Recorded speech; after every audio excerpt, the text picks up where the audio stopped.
Hi and welcome. I am so excited for the Elevate Challenge. Thank you so much for joining me. This is like my first challenge in maybe like 2 years. So please forgive me if I am looking a bit weird, if I am like jumbling my words, if I go off on a tangent, I do that. So this challenge is to help you get feeling good in 5 days before you go on holiday, before you start to lose your good momentum of any like good habits, good diets, good exercise routines. Let's learn some new techniques, some new things that will help you stay in the right mindset, help you keep on track.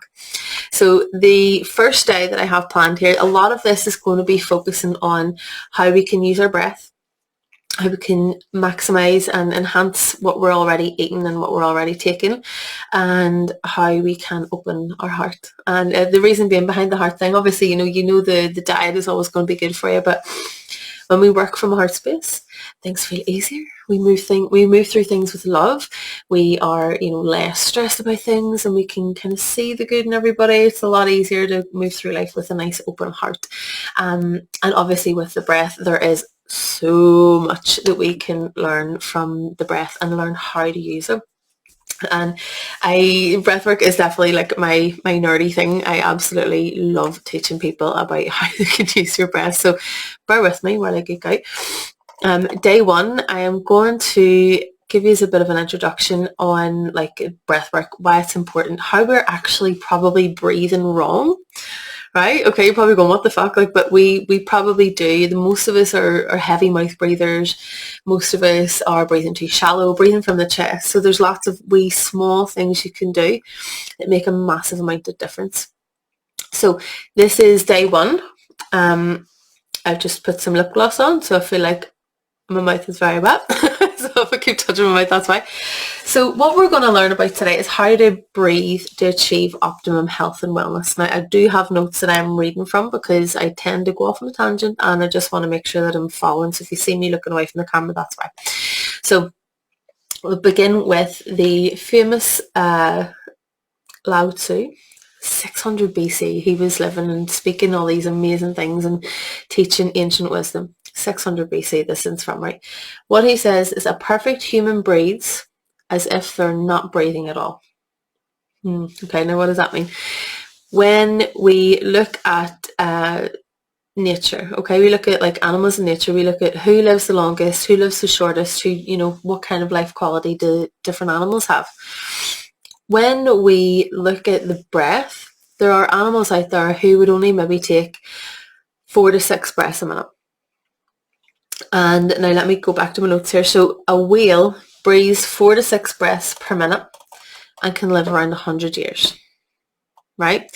So think about that. Then we'll look at mice, which are very, very fast breathers, and they only live for about 2 years. If you think of like a wee mouse's heartbeat, it's da da da da da da da da da, and it can only live about 2 years. So what scientists kind of like to do is take things from nature and they go, okay, what can we learn from nature? This is what we've learned, that reduced breathing rates are very, very useful for your all-round health, and reduced breathing may actually lead to longer life.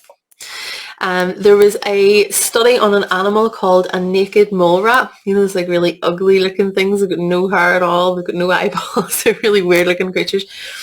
These little rats actually live for 30 years completely free of disease. And the reason for this is because they live in hypoxic conditions underground. Now, hypoxic means very, very, very little oxygen. So he breathes very, very little. And whenever the scientists were doing this study on the naked mole rat, they actually tried to give it cancer so that they could do different studies and how it would react and different treatments and things like that. But they couldn't give it cancer. It was like so resistant to all these diseases. It couldn't. So what they eventually discovered, it was due to the hypoxic conditions. And what we're going to learn on this 5-day journey is how we can use a technique called intermittent hypoxic training to maximize our own health and maximize how we're breathing for optimal health. So this leads us to talk about some common misconceptions about breathing. You're probably going like, oh God, everybody breathes. It's, we know how to breathe. It's fine. Yes, I'm not saying that like you don't know, but like there's a lot more that you could know. So one part of it is that deep and heavy breathing is a misconception that it's healthy. And that another misconception is that carbon dioxide is the enemy. and that when we breathe like really quickly and deeply, that it gets more oxygen to the cells. Okay, so we've been told O2 is vital for life, oxygen is vital for life, and that carbon dioxide is a toxic waste gas. So all these things are quite false. They're quite false. So carbon dioxide is not toxic to the body. Actually, it's only toxic unless it's taken in ridiculously high doses, which we would never normally have access to. Like, you need to be huffing on a massive carbon dioxide tank, or you need to be being pumped full of carbon dioxide. When we are having this intermittent hypoxic training, we are creating conditions where our carbon dioxide levels will rise, but it will never rise to the point where it's ever even remotely dangerous. Okay, so don't panic whenever I start to go through this. You'll be like, what the fuck are you going to make me do? Don't worry, it's all good. So the big problem with oxygen is oxidative stress. Okay, so when we are talking about, have you ever heard of antioxidants? Everybody loves like antioxidants in their face creams and their food and this, that, and the other. Why are antioxidants so important? It's because as human beings in general, we are under some form of oxidative stress. Okay, so a lot of us suffer from it, and oxidative stress tends to be something that underlies a lot of health conditions. So it's very difficult. Yes, it is very difficult to live without oxygen, but it can be very difficult to live with too much of it as well. So you're probably going like, what am I doing wrong? Like, how is this even possible? Oxygen leads to oxidative stress, and it can cause the cells to die sooner. So it can cause chronic disease. It can cause shortening of the lifespan. The reason that we tend to have too much oxygen in the body at the minute is because we're not breathing slowly and pausing. Okay, so what we're wanting to do is, people tend to mouth breathe, right? And when we mouth breathe, we take in big gulps of oxygen, and then the breath out tends to be quite shallow and short, okay? Just until it kind of feels as comfortable, like, oh, okay. You don't really empty your lungs completely. And that means that there's always this kind of residual level of oxygen floating around in the blood cells. And it never really gets a chance to move off the red blood cells and into the cells of the body and the muscles and the skin that it actually needs oxygen. And it's funny because you kind of look at evolution and you're like, okay, well, why would we be made to be doing harm to ourselves to breathe? It's because at the minute the oxygen levels in the air are actually 20% higher than what they were in prehistoric times when humans started to become humans. Back then, the humans would have had to breathe faster to get the oxygen that they needed because the levels were a lot lower. If you imagine, like, the atmosphere just hadn't time to fill with oxygen from all the plants that were there at that point in time just yet. So humans at that point had evolved to just, keep taking lots of breaths to get what they needed from the air, and that was fine at that time. But now the oxygen levels are quite high in the world, and humans are still breathing the same way as they did way back when. So we haven't evolved in alignment with this raise of O2, and therefore we tend to have an overload of O2 in the body. Okay, still with me? Hopefully you're still with me. I'm going to go a little bit deeper into the science. I just want to have this knowledge for you guys. It's all in the background because it is really good to understand why and understand the methods, like the reason behind the methods and the science behind the methods. That's the thing I love about breathwork, actually, is because you can use it for spiritual means, and you can also have heavily backed up by science. It's amazing. So I'm going to go on. There's a thing called the Bohr effect. Okay, and this has a really big role in our breath. So if we look at carbon dioxide, and another thing in our body that is produced when we breathe is called nitric oxide. So the carbon dioxide and nitric oxide helps signal the body to know when to let the oxygen off the red blood cells and go to the parts of the body where it's needed. Okay, so the carbon dioxide is needed to tell the oxygen, go there, get off here, go to that broken thing, go to there, go to there. But if we're always over breathing, the carbon dioxide levels stay low, and we aren't getting that signal to let the blood cells release the oxygen, let the oxygen go here, where it's needed, okay? And that means that it's ended up with overloaded red blood cells with oxygen. And this is what causes oxidative stress, right? And this actually changes the level of pH in the blood. We turn it to slightly alkaline. And what that causes in us is like a very low level of anxiety all the time. So you might have people who are like diagnosed with chronic stress, or they're diagnosed with like things like fibromyalgia, and this change in pH level. If you were able to correct it with proper breathing, a lot of those chronic conditions would end up dropping away. Okay, so that's why it's so important, honestly. It's one of these things that you know the benefits of, and you just want everybody to do it, but they would just look at you and go, what are you talking about? Like, breathe properly? Yes, breathe properly. Okay, so carbon dioxide itself actually has a lot of benefits. It relaxes the blood vessels, and it relaxes the bronchioles, the little tubes inside your lungs. And this is actually why when you have a panic attack, I don't have a bag to show you. You always see people with like a paper bag, and that whenever they're breathing, they're that's because whenever you're breathing out a certain amount of carbon dioxide, and you're breathing it back in again, and that's short little space of time. And what that does is helps relax your blood vessels and relax your lungs, and helps bring you back into a state of calm. So sufferers of like hyperventilation as well would suffer from poor carbon dioxide tolerance, whereas the brain keeps telling the body, breathe, breathe, breathe, breathe, breathe, when it doesn't really need to all the time. It's a bit like a vicious circle that a lot of people would fall into, is this habit of hyperventilation. And what we're going to do is learn how to test if we are hyperventilating all the time, and we're going to see how resilient our bodies are to this type of hyperventilation that the majority of us probably do. So then we move on to nitric oxide. This is also produced in the body, and it also opens up the blood vessels and the bronchioles, and it also helps reduce inflammation in the body. It has antiviral effects, it has antibacterial effects, and whenever we were going through COVID, I actually told a lot of people to do Om chanting, because it produced nitric oxide in the blood, and that in turn, if you had COVID and you were doing Om, that is creating nitric oxide because of the nasal breathing. And that was a very good treatment for COVID, because it kept your lungs open, it kept your bronchioles open in your blood vessels, and you were less risk of clots and dying from clots in COVID. So, on to hyperventilation. A lot of us probably do. Now, whenever you think of hyperventilation, you're probably thinking, like panting like a dog almost in the panic attack mode. That's not necessarily the case. It's often hyperventilation, just breathing too much and breathing through the mouth too much. So hyperventilation leads to things like chronic hypertension, so in the muscles always being tense, pain, like things like fibromyalgia, inflammation, disease, because of the body just being starved of carbon dioxide. So like things like working on our stress levels, which we're going to do this week, are going to help reduce hyperventilation.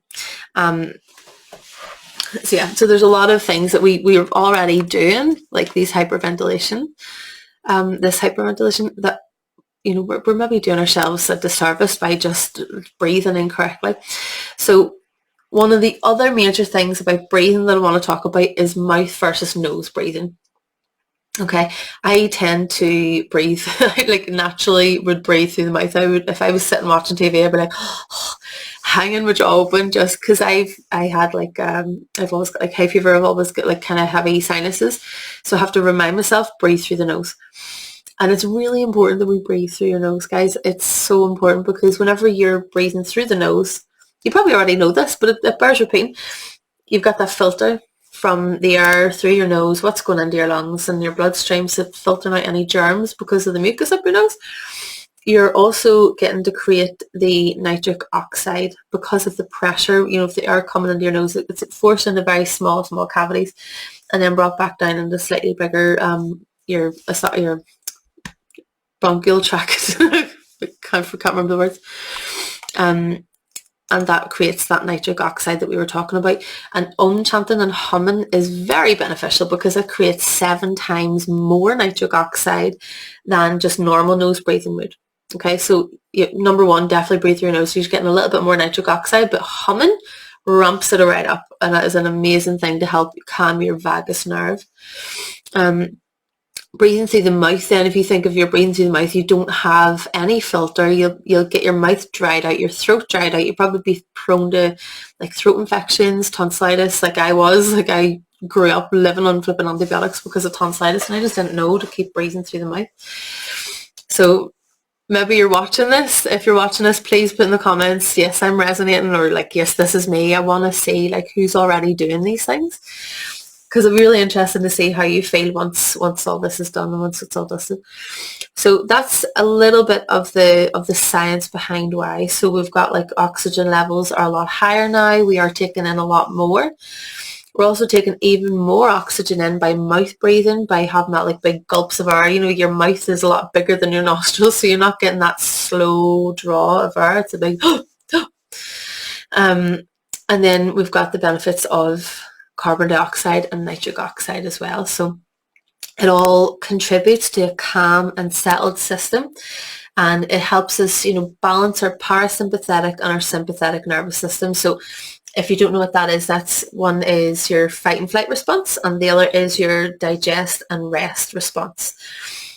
So sometimes we need the fight and the flight, okay? Whenever we're maybe running for a bus, or we've got a deadline, or we have a fucking tiger chasing us or something like that, sometimes you do need the adrenaline rush, right?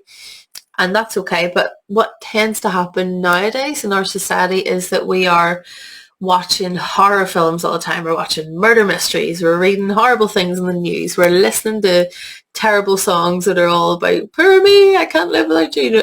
Everything around us is really, really fucking stressful.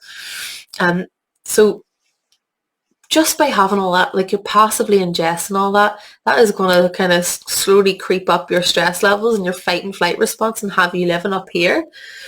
And when you're living up with that fight and flight response always activated, your things like your digestion, your rest, your dreaming, your fertility, all loads of things, they're all switched off because your body is in fight and run mode. So we need to learn to bring that down by balancing our breathing and bringing the nose breathing in.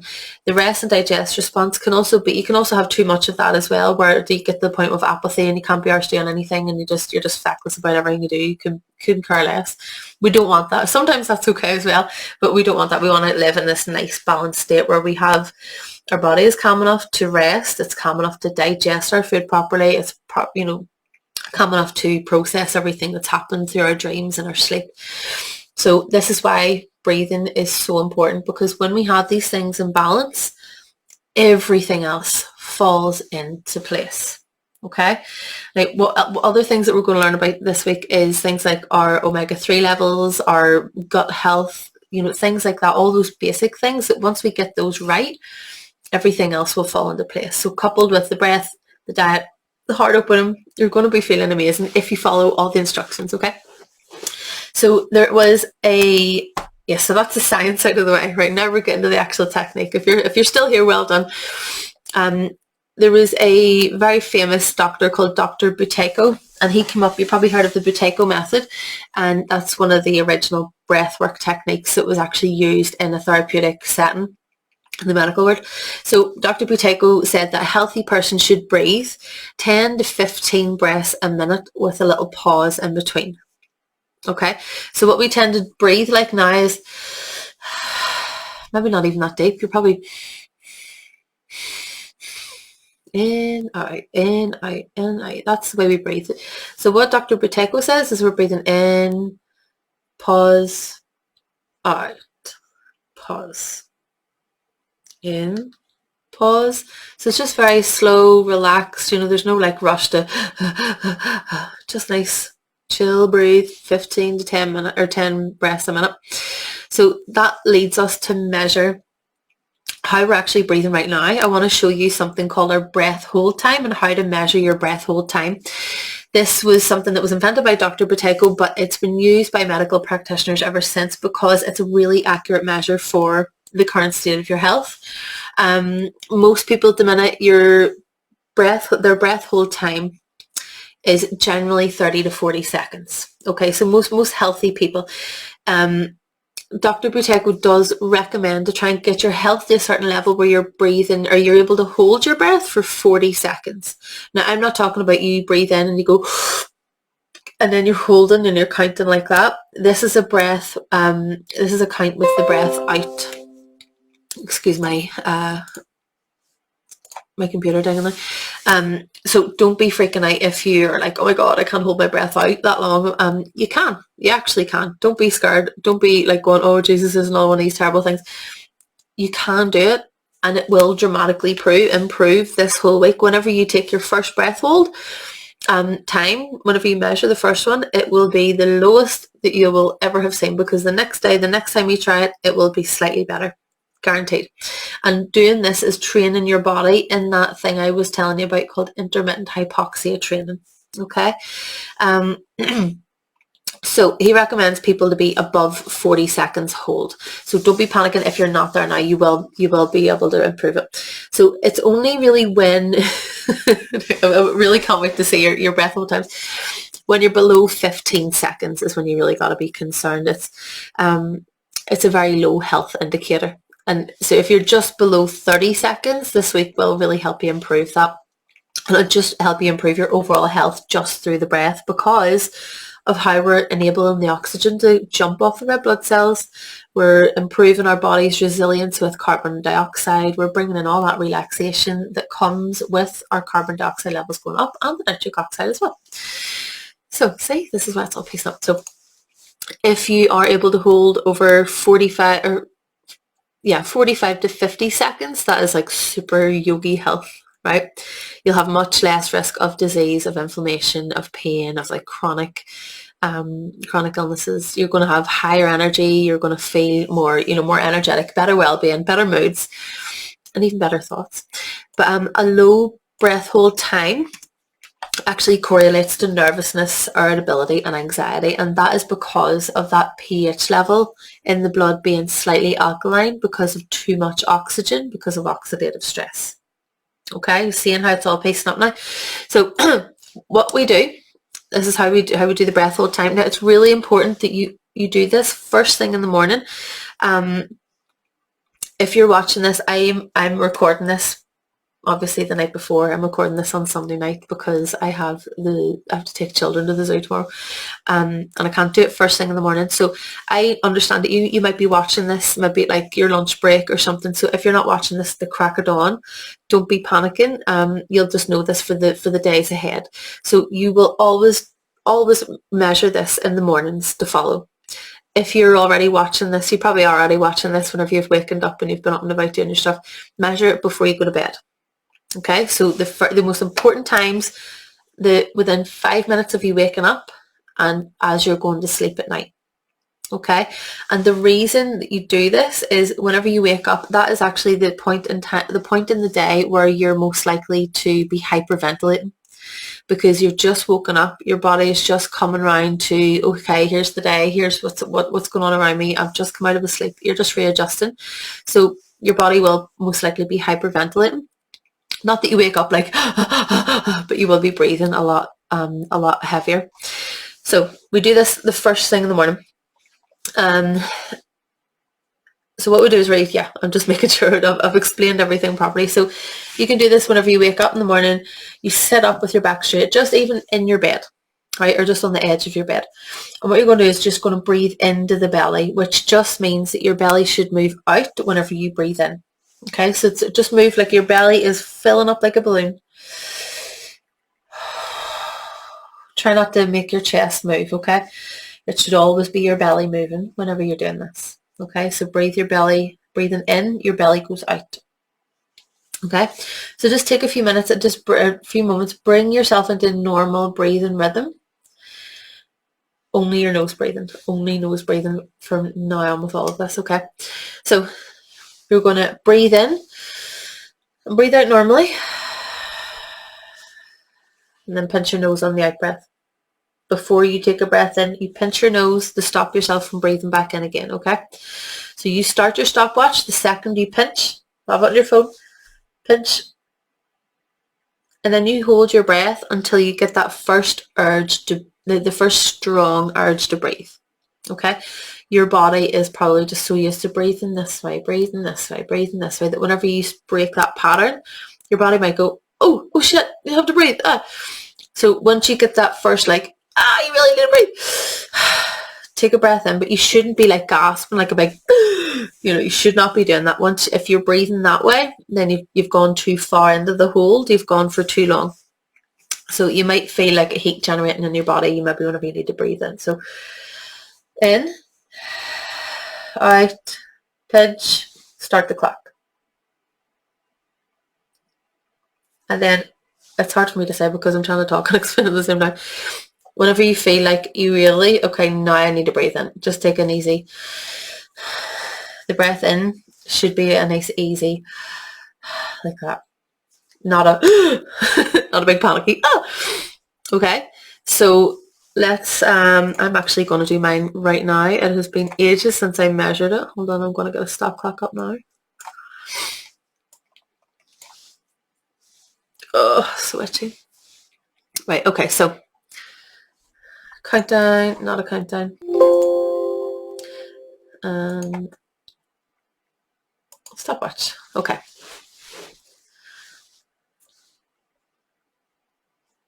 Reset. Right, okay, so I'm breathing in. And out. Pinch and start.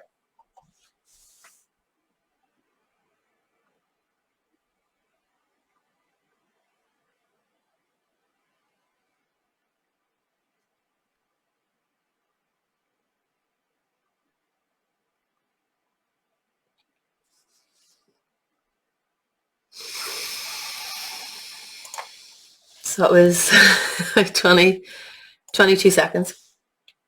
Oh, my nose ring. I pinched my nose really hard and hurt my nose ring. So yeah, 22 seconds. It's not great. It's I'm not consistent. I don't do my breath work every single day. So if I did, it probably would be a lot better. And I know that at the end of this challenge, it is going to be a lot better anyway. So that's mine. I am at the minute suffering from hay fever. I'm suffering from a lot of chronic inflammation in my skin, and I'm probably not sleeping as well as I could be because of the issues with my skin.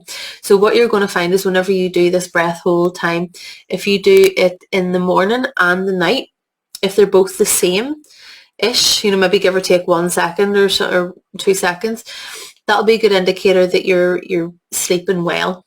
But if they're different, if they're, maybe 5 seconds different between morning and night, you will know that you're not getting a good sleep. Okay, and then you might want to just investigate that, maybe go to bed a bit earlier, things like that, okay? So that leads us to conclude today's part of the challenge. I want you to measure your breath hold time tonight and share it with the group. Okay, and I want also everybody, this is going to be your daily wind down post. So every single day, even if I don't mention it in the following videos, always please talk about something that you've been grateful for this week. And this is the heart opening exercise. So when we start to look at things that we're grateful for, that amplifies our energy and brings in more of what we're grateful for. So in every post, always, it will go without saying, include your gratitude, and then in the same post, include what your breath hold time was today. Okay, I am also sending out a checklist, and I want you to record the food and the drink that you have. Try not to change it or edit it, or you don't need to do oh, I'm eating on my best behavior right now. Just let's have a good honest look at where we are right now, and just be really honest with what you're eating and what you're drinking, and then we can actually have a proper look at where we're at. Okay, so breath hold time, gratitude, and then so breath hold time and gratitude in a post in the group, and then just for your own kind of personal record, if you want to talk about it in the post as well, that's fine. Record what you're eating and drinking. Okay, so good luck. I can't wait to see how everybody gets on. And thank you for joining me again. And it's also not too late to invite any friends as well. If you've watched this and went, fuck, that's really interesting, bring friends in, invite them in. I will add them to the mailing list. It is not a problem. And yeah, I'll see you tomorrow. Mwah!